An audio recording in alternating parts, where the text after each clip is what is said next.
President Bola Tinubu has reassured Nigerians of security amid large-scale violence and killing across the country. He also called on Nigerians to remain hopeful, united and resilient as the country navigates through economic and security challenges, assuring them of better days ahead.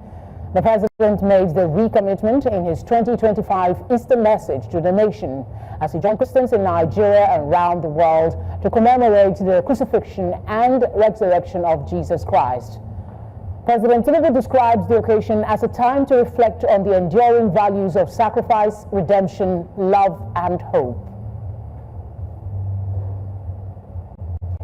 News reaching us as suspected members of the Islamic State West Africa province, ISWAP, have destroyed a bridge linking communities in Gujba local government area of Yobe State.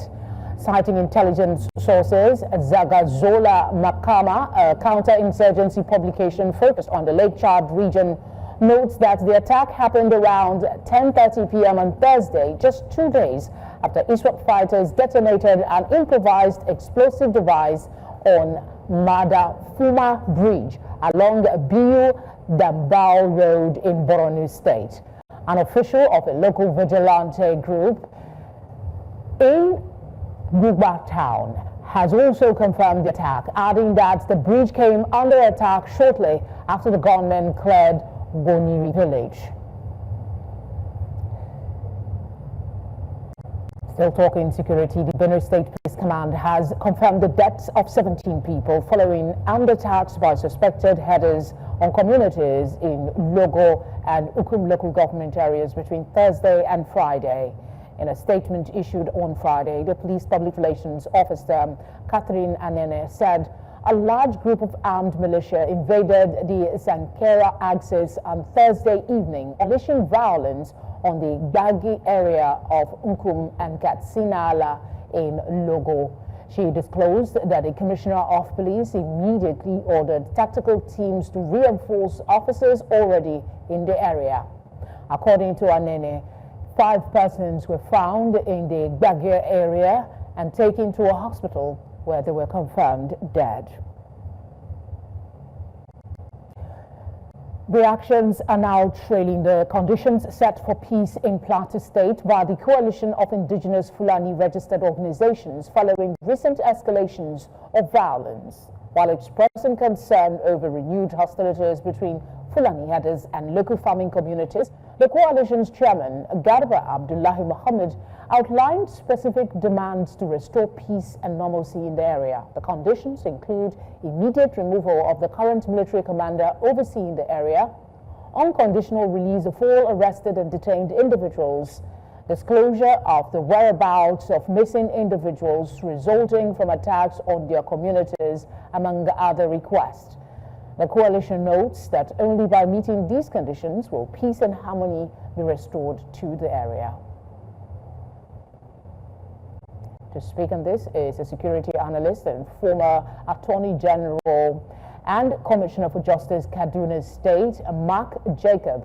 He joins me now from Abuja for some perspective on the violence in the North Central. Thank you for giving us your time. Beyond the conditions given by the Fulani coalition, what role do you think dialogue and reconciliation efforts can play in resolving the conflict between the Fulani headers and local farming communities in Plateau State?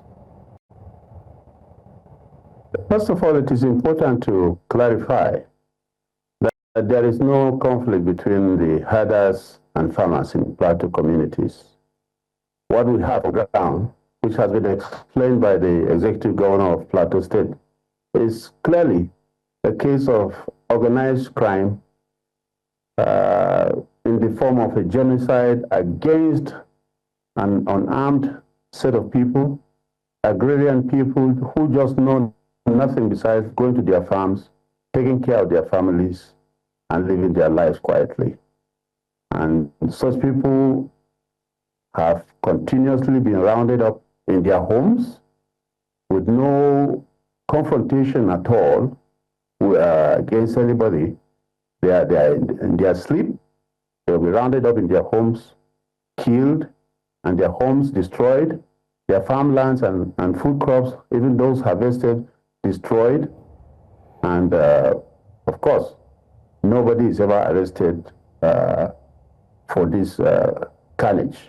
So the situation on ground in the plateau and generally in the Middle Belt, because this has spread even to the Benue area, there is no known conflict or agitation between the communities, where you find people being surrounded in their villages, in their homes, and killed. The narrative should be put correctly, that there is a set of militia that is wreaking havoc on communities, killing anyone and anything that moves, because even animals are not spared. And so we must say things the way they are. The media must also say the things that are real. There is no conflict. There is no fight between any one community against another. We have a continued system of sorry, sir. I just wanted to follow up on a thought you presented. Can people just go into communities without an agenda, killing a specific kind of, group of people? Because what we see most often is the reason people, I'm not justifying it or saying that is what is on the ground, but can people just go about without an agenda, killing their fellow human being? That is what the government of Nigeria should explain. Those responsible for keeping the peace, the security agencies, the government agencies that are shouldered with the responsibility of investigating why things like this happen unabated for years. This has been going on. Village after village has come under attack. People have been killed in their hundreds, and villages have been taken over by those who are conducting the killings. And nothing is done. Nobody. We have no record of anybody that is undergoing trial. I shudder, and I think that this is an issue that has been looked as though there is nothing going on. When it happens in other locations, the government comes out clearly to say that this is a thing connected to Boko Haram or other things. But when it happens in the plateau or in the Middle Belt, the matter becomes different. People are quick. In fact, government is quick to say that there is a conflict between communities based on religion or tribal differences. Meanwhile, there is no record. Like the last two attacks that took more than 100 lives, there is no record that any of these communities, either in Bokos or any other village that has been attacked, there is no record that prior to the killings, there was any conflict between anyone and those people in those villages. I mean, the information that... Of disagreement, anything. All right, sir. I mean, it will be best perhaps if the people in these affected communities are able to speak for themselves, but access to these places are shrouded because people, journalists in particular, cannot get to those communities for security reasons. But what we have on the ground, the reason we're having this conversation is the demand by the coalition. How does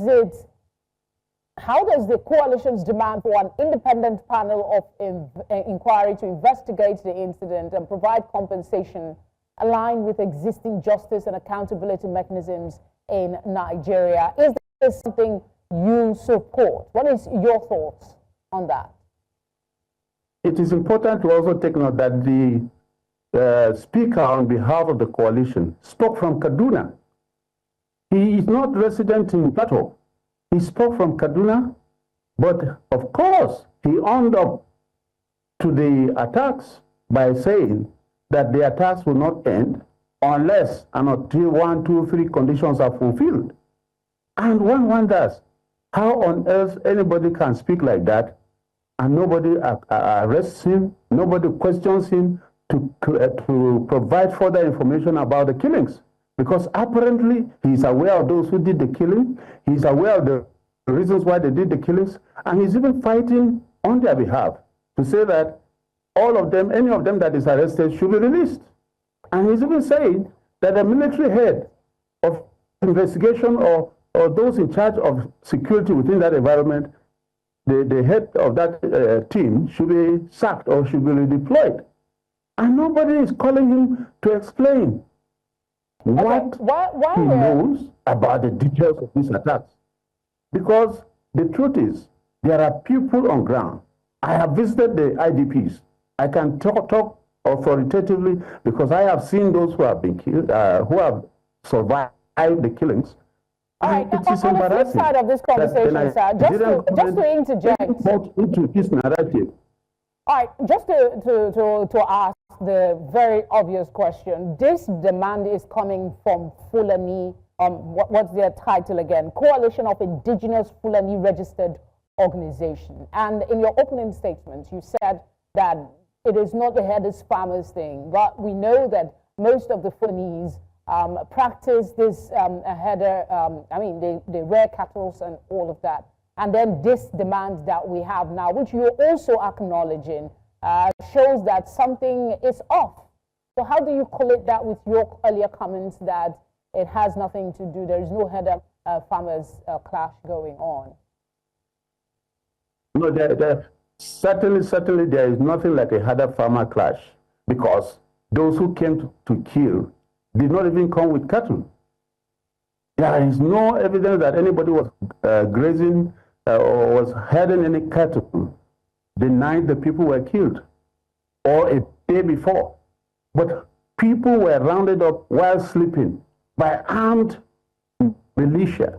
And because this man has owned up to the fight, to the killings, and has said that he's representing those who did the killing, there is no doubt that they were Fulani people, because he's representing Fulani people, and he has made it very clear that they are not going to allow peace to reign in the plateau until certain conditions are made. Okay, quickly, I'm told we have less than a minute to wrap this up. Behind the killing.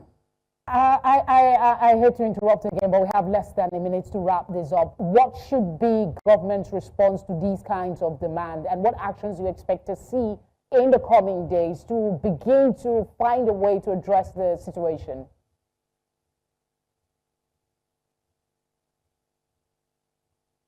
Government has a duty to live up to its responsibility of securing the lives and properties of Nigerians. And once anybody indicates that he's responsible, or he knows those responsible for killing any citizen of Nigeria, that person must be brought to book. And we are waiting to see what government agencies will do with the man who addressed the press on this issue, because that is a good lead. He will be able to provide information as to who did the killing, the reasons behind the actions of those killers, and what they want to achieve. But we have seen repeatedly, just like the governor said, that 64 communities have been run over and taken over by these people. And government ought to know, and government ought to explain how individuals or groups can move from village to village, ransack, kill, and take over villages, and nobody talks to them. All right, Mark, we have to leave it there for now. That's all the time we have. Thank you. Thank you so much for sparing the time to speak with us. In another sad incident, at least 5 persons have been reported killed in another terrible accident that occurred on Karu Bridge, inward Karu site in Abuja on Friday. This is coming barely a month after a similar occurrence saw a CNG-powered trailer losing its brakes and crashing into other vehicles. Eyewitnesses say the tragic incident was caused by a truck laden with cement, which suffered a brake failure while descending the Gujba hill. Sources say the truck attempted to escape after crushing a chain of vehicles, but was intercepted around a car roundabout by commercial motorcyclists.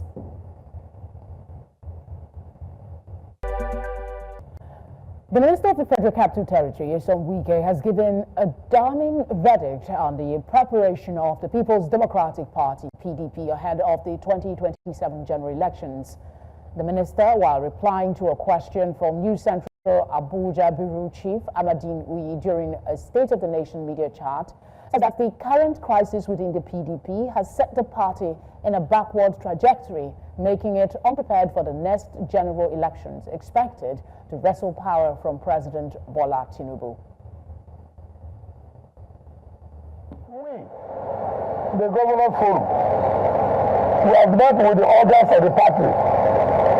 We have met with the National Committee. Who are you to say that a national secretary of the party that was elected, it was not appointed, yet it was zoned to a particular area. and he was elected by the delegates at National Convention. I think if there's anybody that would move National Secretary of the party, it's to the National. The next report is a rather pensive one. The circumstances surrounding the death of 3 siblings suspected to have been murdered and stuffed in a freezer in Borno State is still being investigated. The grieving parents are desperate for answers. New Central's investigative journalist, Marshal Anthony Ononye, tells us more.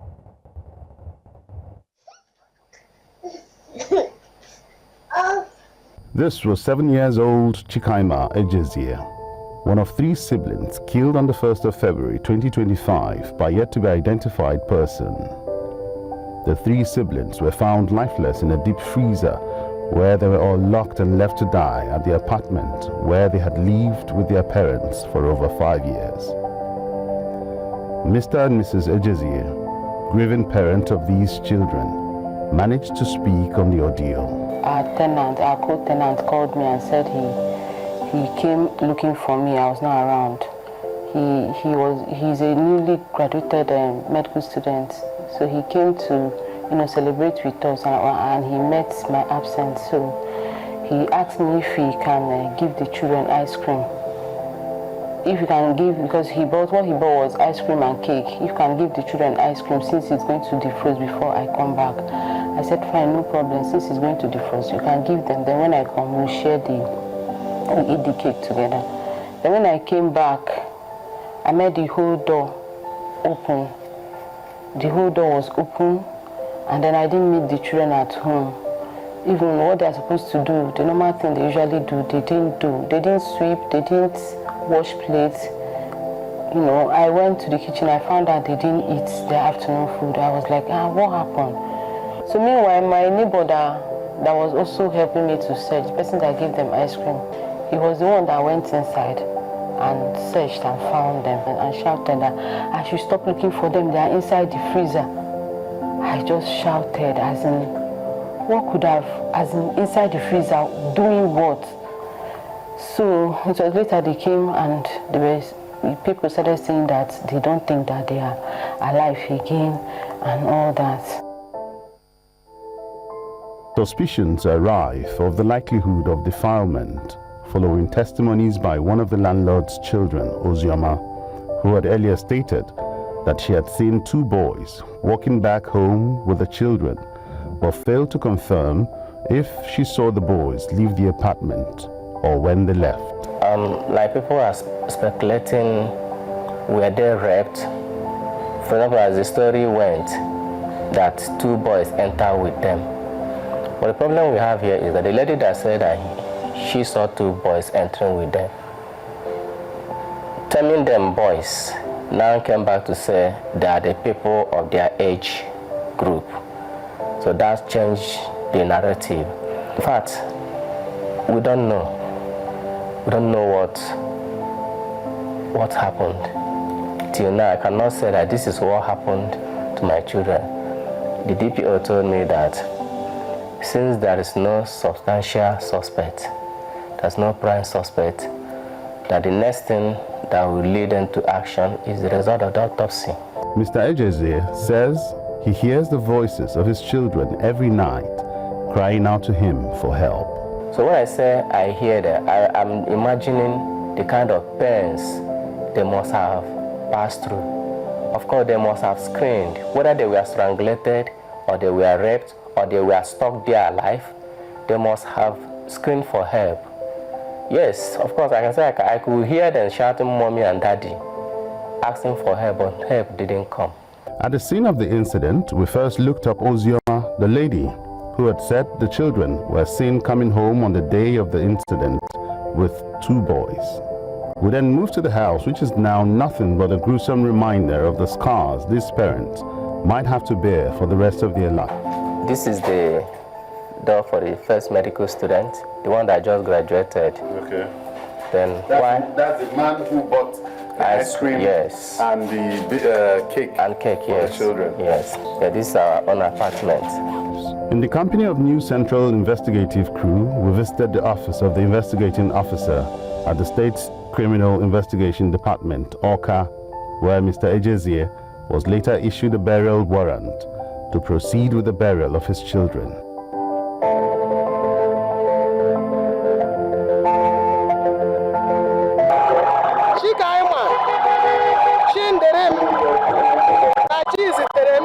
At the burial, the looks on the faces of these children, schoolmates of Chikaima and Chimziterem, only go to express the least of how they feel about never getting to see their classmates again. While awaiting the autopsy result to ascertain cause of death and establish other possible leads to solving this heinous crime, the remains of Chikaima, Chimziterem, and Chidinma were later laid to rest on Saturday, 8th of March, 2025.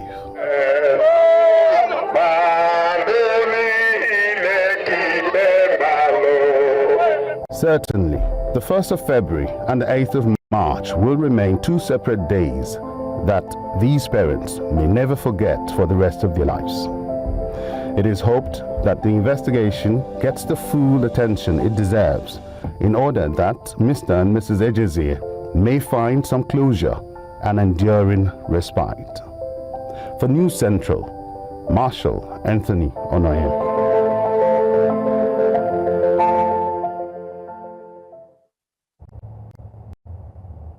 Sad beyond words. Christians across Nigeria joined their counterparts around the world in observing Good Friday, a solemn day that commemorates the crucifixion and death of Jesus Christ. At St. Anthony's Catholic Church in Surulere, Lagos, the faithful participated in the traditional Passion Play, a powerful reenactment of Christ's final hours. News Central's lead correspondent, Bernadette Kede, followed the procession. The Passion Play, a dramatic retelling of the suffering, crucifixion and death of Jesus Christ, remains a central part of Good Friday observances for Catholics worldwide. Here at St. Anthony's Catholic Church in Surulere, Lagos, parishioners say the annual reenactment is more than just a tradition. It is a spiritual journey, one that invites deep personal reflection. In this season of Lent, it's another call to us, everybody, both leaders and followers, to check ourselves. How much have I contributed to the troubles in this country? You know, it's not only those who are up there. Yes, a lot of them have the bulk of the fault. Those of us followers who also have our own faults. So in what way have I contributed to the troubles of this country? As the play moved from the sentencing to the crucifixion scene, many in the crowd were visibly moved. For the actors too, embodying the role came with its own lessons. I feel like for me personally, it's a time for me to reflect, because Passion of Christ is a day whereby you have to feel sorrow, like you have to feel that sorrow in you. Because the time Jesus died for us, so it's not a time to laugh, it's not a time to smile, it's a time to mourn and be prayerful as well. That's what it means to me. It's a call to remembrance, and it sort of brings me back to that knowledge that, okay, it is a time to sober up. Basically, it's a time to reflect on myself. It's a time to change certain things about myself. That's why Lent gives us the 40 days. You know, psychologically, they tell you when you practice something for 21 days, it becomes part of you. So Lent gives you the extra, another 21 days, maybe, something like that, to you know, get used to that new habit you're trying to form. Though Good Friday carries a somber tone, it is also a prelude to hope, the resurrection that comes with Easter Sunday. I would say I'm excited that the Lenten season is almost coming to an end, but it also reminds me of the journey that Christ took, and it makes me reflect on some of the things that I do without, you know, thinking, right? And it makes me want to be more conscious of some of the things that I've been doing that are wrong, and I would like to say that it's made me a little more grounded, you know, and I'm more, like I said, conscious of so many things that I take for granted. From the solemn streets of Lagos to the sacred ground of St. Anthony's Church, the reenactment of Christ's final hours serves not just as a religious ritual, but a mirror, inviting Nigerians to reflect, repent, and renew. As Lenten season draws to a close, the message here is clear. Faith must inspire action. In Lagos for News Central, Bernard Akide. Zagazola will be joining us for the latest in Ukraine right after this time out. Do stay with us. Christians in Nigeria's capital, Abuja, are calling on citizens to reflect on the values of sacrifice, compassion, and humility as demonstrated by the life and death of Jesus Christ. At a passion play held at Christ the King Catholic Parish in Okurudu, parishioners emphasized the importance of peace and unity in the face of growing national challenges. The Passion Play is a dramatic reenactment of the suffering, crucifixion, and death of Jesus Christ, traditionally held during Holy Week. It is one of the most significant aspects of Good Friday for many Christian communities. The performance draws from biblical accounts of the final hours of Jesus Christ, including the Last Supper, betrayal by Judas, trial before Pontius Pilate, the journey to Golgotha, and the crucifixion. At Christ the King Catholic Parish in Kudu, Abuja, parishioners gathered to witness the emotional and symbolic presentation as part of this year's Easter celebration. It is a way of trying to help people to put themselves in the mood of this suffering of our Lord Jesus Christ, so that people can see and be able to meditate more fully. It is also showing us the mystery in suffering and in the cross, that the sufferings we go through, the cross we go through, are meant for our purification. Parishioners who spoke to News Central described the event as an opportunity for personal reflection and spiritual renewal. We do that because every Good Friday is a memorial of the death of Christ, what he went through for the redemption of me and for all mankind. And that is why we, the youth, have taken it upon ourselves that every year we will dramatize this to serve as a remembrance to us and to every other person out there what Jesus did for us, the sacrifice of the cross of Calvary. It brings me closer to God, and it brings me completely closer and to appreciate how Jesus died for all our sins, and it makes me to appreciate my other human beings and to know exactly my relationship with Jesus Christ. It gives us the opportunity to rethink about some of our ways.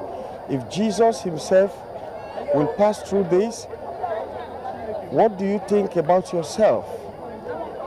So we should look inward and see how we can refine some of our lifestyle to fit into Jesus' passion as well. As the Easter celebration continues, the message of Good Friday remains clear. Worshippers say it is time for Nigerians to draw closer to God and commit to values that promote peace, justice, and compassion. In Abuja for News Central, I'm Sagir Ibrahim. Outside Nigeria, U.S. President Donald Trump has warned that if Russia or Ukraine makes peace talks difficult, he may withdraw from the negotiations. Trump said he was hopeful a ceasefire could be reached, but made it clear that if either side proves too difficult, the U.S. would simply take a pass. His comments came just hours after Secretary of State Marco Rubio, speaking in Paris, said the administration was reassessing the viability of continued peace talks.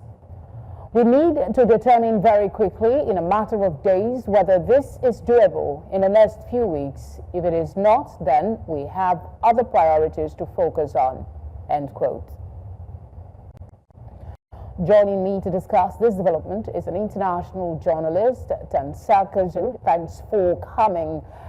How do you think Russia and Ukraine might respond to President Trump's warning, and what strategies might they employ to avoid being seen as making talks difficult? Well, happy Easter and Good Friday to your viewers, Felicity, and thank you so much for having me. Well, I think it is part of negotiation. It's one thing that is expected. The Americans are talking tough. Secretary of State Marco Rubio traveled to see how much progress was being made. The envoy Witkoff was there. They were trying to push, but also remember there was that deal, the memorandum of intent that was supposed to have been signed when President Zelensky traveled to Washington, and that was not signed in the end when there was that verbal match sledding. So I think the Americans simply want progress. Remember, President Trump, during the course of the election, he did say that he wanted to see the war in Ukraine ending very quickly. So I would take, from my understanding, the Ukrainians, both Kiev and Moscow, are taking this as a pressure point, just an expression of what the Americans would have expected as a way to move things forward. The Kremlin spokesperson Peskov responded and said they want a solution, they want a peace agreement, but did acknowledge that the talks were not easy, and the Ukrainians as well say this is going to take time. Felicity? What would be the potential implications for global stability and conflict resolution if the U.S. were to withdraw from the peace talks, and what would be alternative approach? I don't think there's an alternative. The Americans have no choice but to stay on course, because if they leave, then they're just leaving the Russians to take charge, and then it will be worse off for Ukraine, it will be worse off for Europe, because it is not at the moment, although most of Western Europe are members of NATO. If the Americans say that they are walking away, it would be unlikely that the members of NATO in Europe will want to then go into Ukraine without the backing of the Americans. The Americans, run or probably are responsible for over 90% of, the military action that happens within the context of NATO. So, and then the intelligence, sharing, if they are not participating, it's almost impossible. So I don't think that the Americans will walk away, but I think they will continue to use that as a pressure point to try and bring the Ukrainians and the Russians to the table for a quick resolution. But their threats to walk away disadvantage Ukraine and give an advantage to the Russians, because the Russians would want a scenario where the Americans were not involved in the first place, which is not possible in the context of the global politics, the interests that are there. NATO forces are almost everywhere around Ukraine. It's highly unlikely that the Americans would walk away. Famsaka, as always, thank you for obliging us. Joanna joins me now for some business updates. Hi, Joanna. Hello, happy Good Friday, if I can put it that way. Of course, on business tonight, we'll be looking at CBN's proactive steps, right, towards the Bureau de Change operators to ensure compliance. I'll bring you details on that in a moment.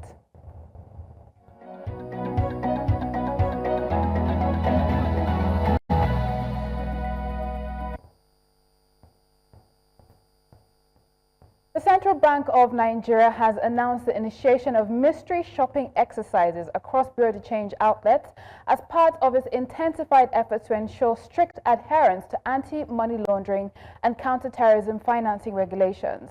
The decision was outlined in a circular dated April 17, 2025 and signed by Director of Compliance Department.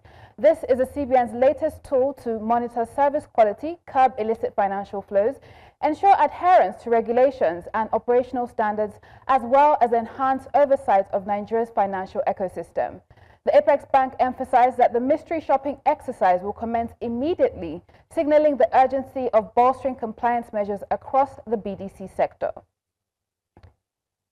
And the federal government has sealed deals worth $1.3 billion with investors who will set up 2 lithium factories in Nigeria before the end of the second quarter of 2025. Dele Arake, Solid Minerals Minister, said the African Finance Corporation and the Solid Minerals Development Fund are spearheading the investment.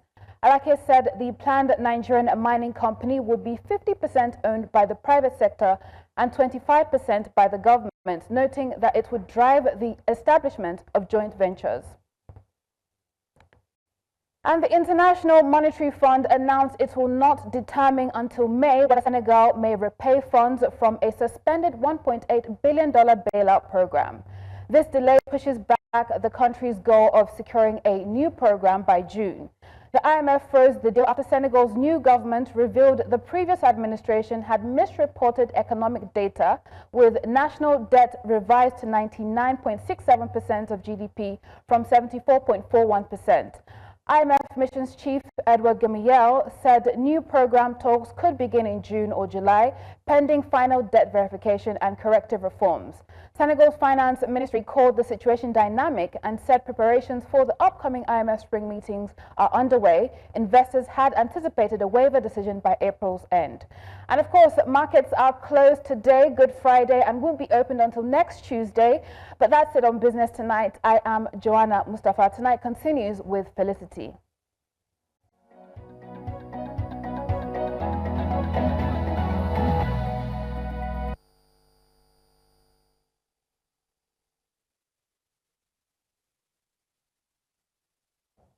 Time now for sports. We have Udoka Njoku standing by. Udoka, what are the Flying Eagles up to? Of course, they are preparing for the African Under-20 Cup of Nations, and they just played a friendly game, and they were quite impressive in their last preparatory phase for the tournament. I'll give you details shortly.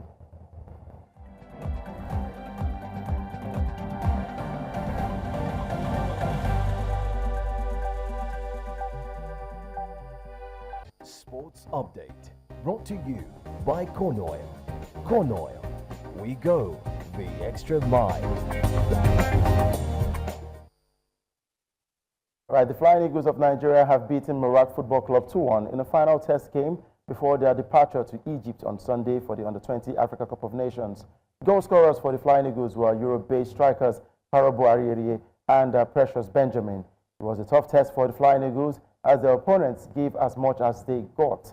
The 7-time champions are scheduled to depart for Cairo on Sunday, where they will play 2 friendly matches before the tournament kicks off. Nigeria are aiming to reclaim continental glory, and they are placed in Group B alongside Tunisia and Kenya. Now, Barcelona head coach Hansi Flick has criticized La Liga for a rescheduling decision he called a joke, demanding a meeting with officials. Barca's league clash with Real Valladolid was moved to 9 p.m. on Saturday, the 3rd of May, less than 72 hours before the Champions League semi-final second leg against Inter on the 6th of May. Now, Flick expressed frustration over the tight turnaround, accusing the La Liga of neglecting player welfare. Now, the German coach compared the situation unfavorably with other leagues like the Bundesliga and the Premier League, which he said protect clubs in European competitions.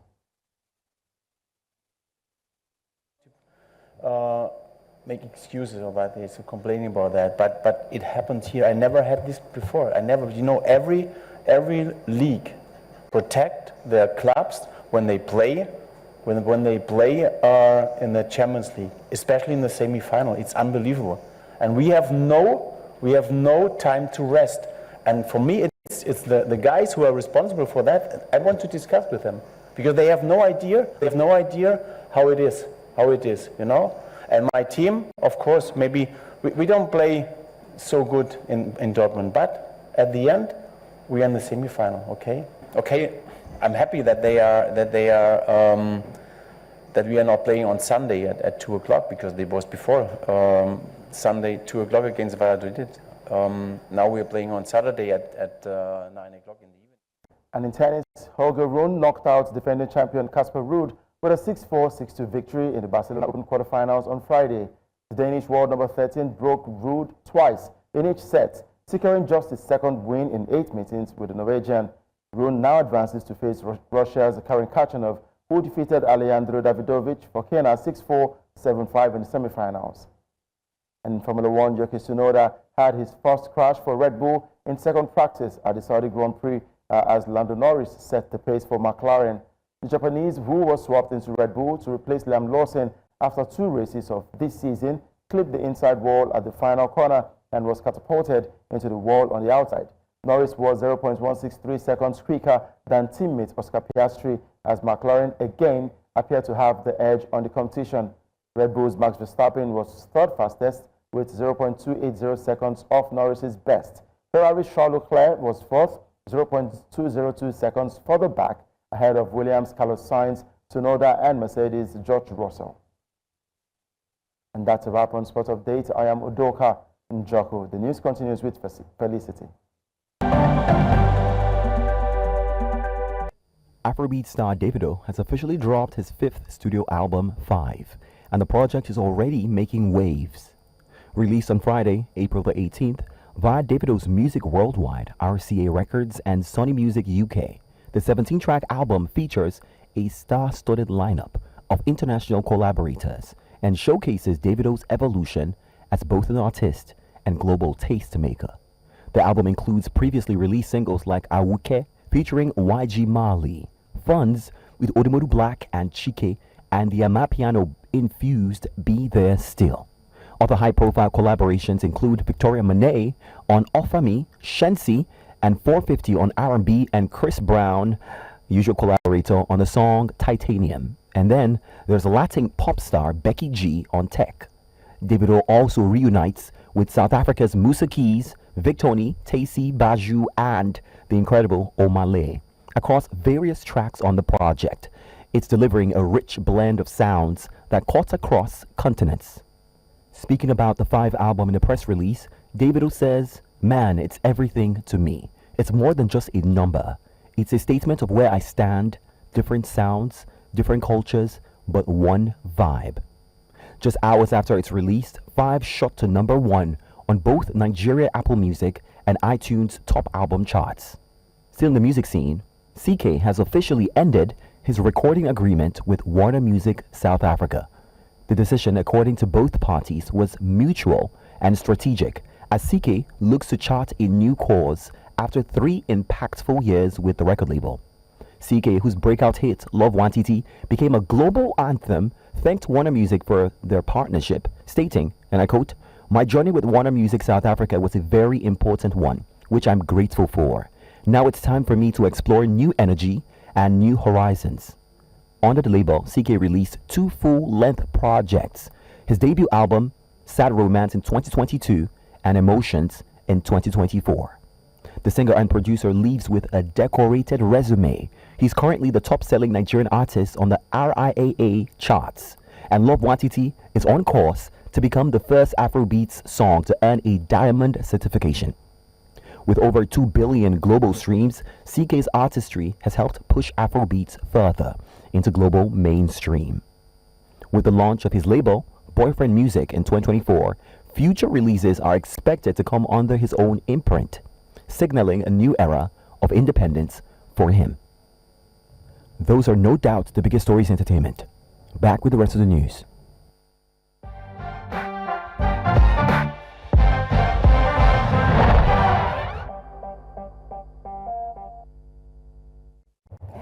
And that's the news tonight. But before we go, let's take another look at some of the top stories. President Tinubu has reassured Nigerians of security, says better days ahead as he commemorates Good Friday. FCT Minister Nyesom Wike lashes out, says main opposition PDP lacks structure to displace APC in 2027. US warns it would move on from Ukraine peace talks if there is no progress in sight. Do send us your eyewitness report to the number showing now on your screen. You can follow us on all social media platforms at News Central TV. You can watch News Central live on DSTV channel 422, GoTV channel 23, Star Times channel 274, Avo TV, and on YouTube. As always, thank you very much for watching. Have a good weekend.